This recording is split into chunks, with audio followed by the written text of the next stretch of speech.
Bismillahirrahmanirrahim. Assalamualaikum warahmatullahi wabarakatuh.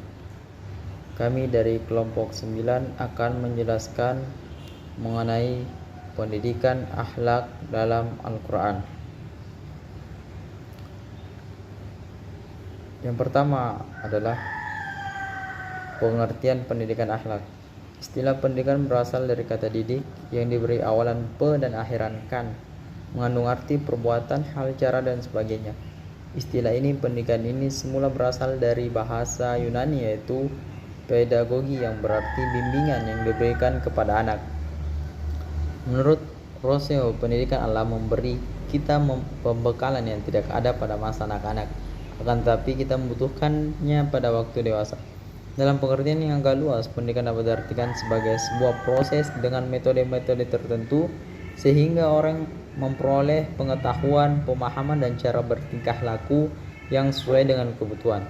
Pendidikan berarti segala usaha orang dewasa baik sadar dalam segala pergaulan dengan anak-anak untuk memimpin perkembangan jasmani dan rohaninya ke arah kedewasaan menuju terciptanya kehidupan yang lebih baik.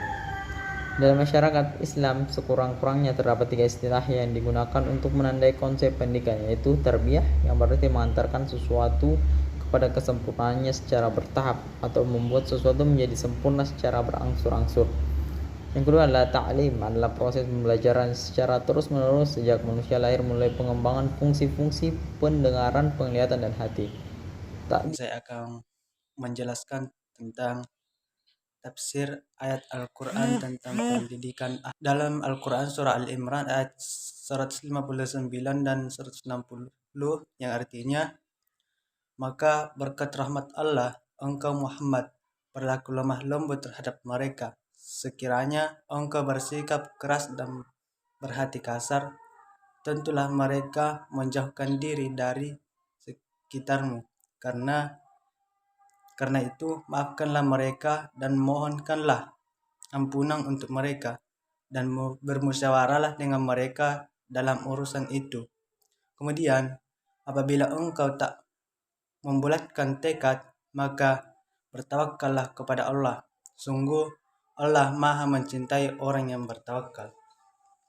Kemudian tafsir dari tersebut ialah ayat 159, maka dengan rahmat dari Allah kepadamu dan kepada para sahabatmu, wahai Nabi, Allah melimpahkan karunia-Nya padamu sehingga kamu menjadi seorang yang lembut terhadap mereka. Tafsir ayat 160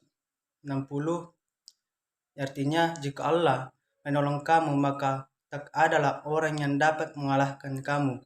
Jika Allah membiarkan kamu tidak memberi pertolongan, maka siapakah gerangan yang dapat menolong kamu selain dari Allah sesudah itu? Karena itu, hendaklah kepada Allah saja orang-orang mukmin bertawakal.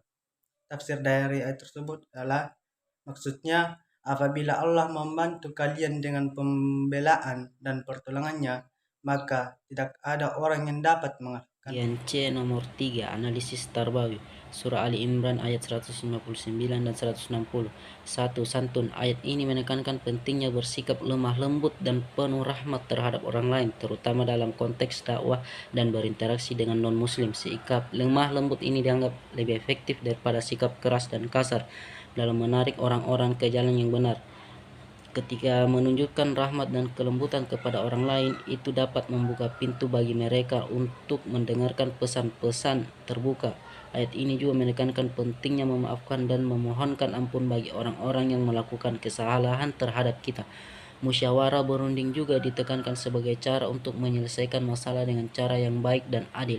Dan pada akhirnya ayat ini mengingatkan kita untuk bertawakal kepada Allah dalam segala urusan karena Dia adalah penolong sejati. 2. Bertakwa. Ayat ini menegaskan bahwa kemenangan dan pertolongan yang sejati hanya berasal dari Allah. Tidak peduli seberapa kuat atau lemahnya manusia, hanya Allah yang memiliki kekuatan sejati untuk menentukan nasib dan hasil dari segala urusan. Oleh karena itu, orang-orang yang beriman diwajibkan untuk bertawakal kepada Allah sepenuhnya tanpa mengandalkan kekuatan atau strategi manusia semata. Surat Al-Hujurat ayat 9-13. 1. Persaudaraan. Ada beberapa ciri atau sandi pokok masyarakat Islam yang disebut dalam Al-Quran. Di antaranya ada yang kemudian dijelaskan oleh sunnah Nabi Muhammad. Ciri pokok pertama adalah persaudaraan. Ciri ini disebutkan dalam Al-Quran surat Al-Hujurat ayat 10 yang menyatakan bahwa mukmin itu bersaudara. Konsep persaudaraan itu mengingatkan terutama pada kejadian yang manusia yang berasal dari sumber yang sama, baik laki-laki maupun perempuan. Konsep